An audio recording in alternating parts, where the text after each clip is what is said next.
இன்றே டவுன்லோட் செய்து உங்கள் ஃபேவரட் ஷோக்களை என்ஜாய் பண்ணுங்க. என்ன ஆச்சு மாப்பிள்ளைக்கு? ஏன் ஒரு மாதிரி இருக்கீங்க? அது ஒண்ணும் இல்லக்கா, நேற்று நைட்டு தூங்கல, அதுலதான் தலைவலிக்குதுக்கா. ஐயோ,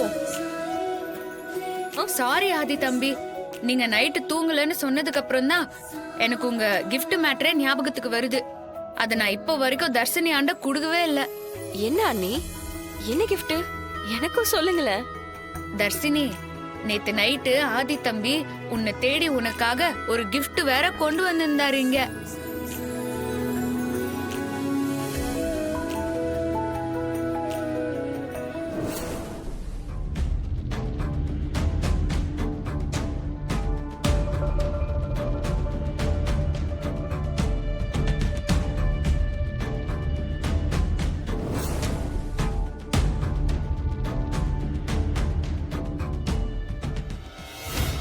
ஆதி தம்பி இருங்க, நான் போய் அந்த கிஃப்ட எடுத்துன்னு வந்துடுறேன். நீங்க உங்க கையாலேயே அந்த சர்ப்ரைஸ் கிஃப்ட தர்ஷினி ஆண்ட கொடுங்க. சரிக்கா. என்ன கிஃப்ட் ஆதி?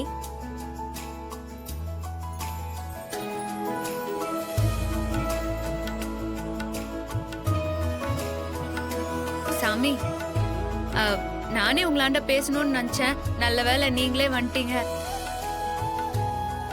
இந்த ஃபங்க்ஷன் முடிஞ்சதும் உங்களாண்ட மனசு விட்டு நான் நிறைய பேசணும். இப்பெல்லாம் என்ன சுத்தி நிறைய பேர் இருந்தாலும் நான் மட்டும் என்னமோ தனியா இருக்கிற மாதிரியே தோணுதியா? அதான் ஏன்னு புரியல. இந்த உலகத்துல நிரந்தரங்கிறது தனிமை மட்டும்தான். பிறக்கும் போது எல்லாருமே தனியா தான் பிறக்கிறோம், இறக்கும் போதும் தனியா தான் போறோம்.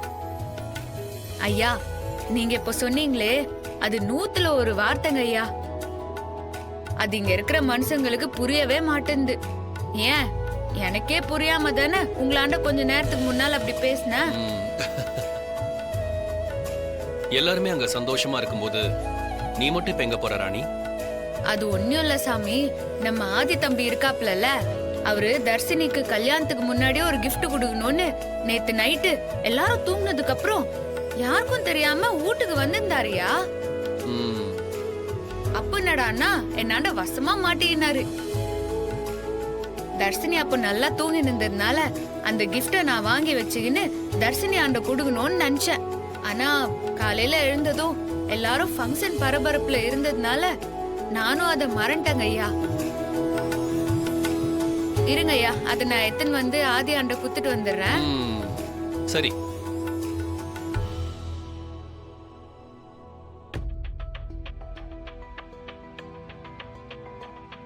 இப்ப ஆட்டம் இங்க இருந்து தான் ஆரம்பிக்க போகுதுன்னு அந்த பிரபஞ்சம் முடிவு செஞ்சிருச்சு.